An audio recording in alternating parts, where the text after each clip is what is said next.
Hi everyone, আমি Haerin animation চৌরঙ্গীর graphics faculty অভ্র।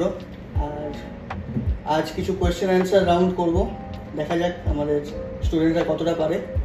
তো শুরু করা যাক। আচ্ছা, প্রথমেই তোমাকে বলি, রাস্টার আর ভেক্টরের মধ্যে তফাৎ কি?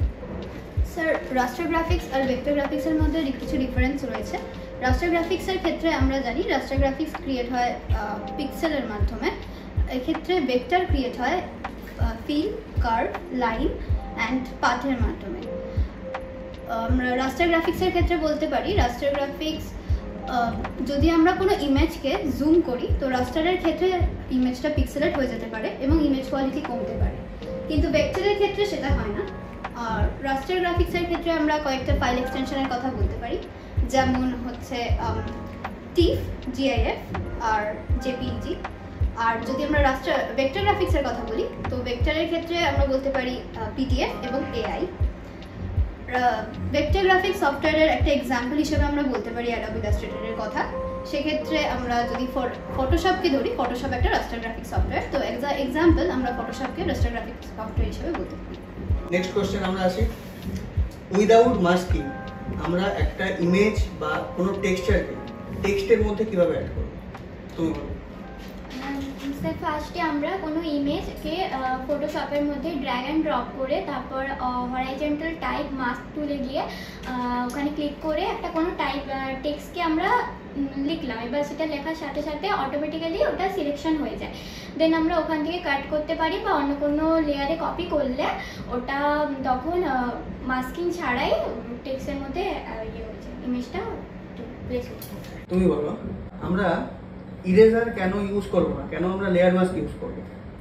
কারণ ইরেজার ইউজ করলে কোনো শেপ বা কোনো ইমেজের ওপর যখন আমরা ইরেজ করছি তখন সেটা পুরোপুরি ইরেজ হয়ে যাচ্ছে। আর যদি আমরা লেয়ার মাস্কিং ইউজ করি, ওটা মাস্কিং করার পর আমরা ফাইলটাকে সেভ করব, আবার যদি কিছুক্ষণ পরে আমরা ওই ফাইলটাকে ওপেন করি তখন যদি ইরেজারে আমরা প্রথমে ইরেজ করে থাকি তখন সেটা পুরোপুরি ইরেজ হয়ে যাচ্ছে। আর ওটা লেয়ার মাস্কিং থাকলে ওটা আমরা পরবর্তীকালে আবার পুনরায় আমরা রিস্টোর করতে পারবো। ওকে, তোমাকে একটা কোশ্চেন করি, আমরা স্মার্ট অবজেক্ট কেন ইউজ করব? যদি কোনো টেক্সট বা ইমেজকে যদি আমরা স্মার্ট অবজেক্টে কনভার্ট করি তাহলে সেটার কোয়ালিটি এবং ইনফরমেশন নষ্ট হয় না, পরবর্তীতে আবার আমরা সেটাকে পুনরায় এডিট করতে পারি। তো আশা করি প্রত্যেকটা কোয়েশ্চেনে অ্যান্সার দিতে পেরেছি। তাহলে আরো ভালোভাবে পড়াশোনা করতে হবে, আরো ভালোভাবে কাজ করতে হবে, এটাই চাইবো সবার কাছ থেকে। এরকম যে কোয়েশ্চেন অ্যান্সার রাউন্ড, যেই সেশনটা একটা চিটচ্যাট রাউন্ড সেশনটা হলো, কেমন লাগলো সবার? খুব ভালো লাগলো। সো আরো ভালোভাবে স্যারকে কোয়েশ্চেন করতে বলো। এরকম এটার থেকে কি প্রমাণিত হয় জানো তো, তোমরা আরো ভালো নলেজ পাচ্ছ।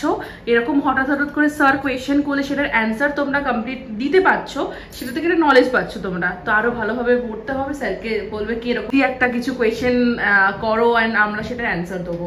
সো বেস্ট অফ লাক সবাইকে। Thank you. Thank you so much.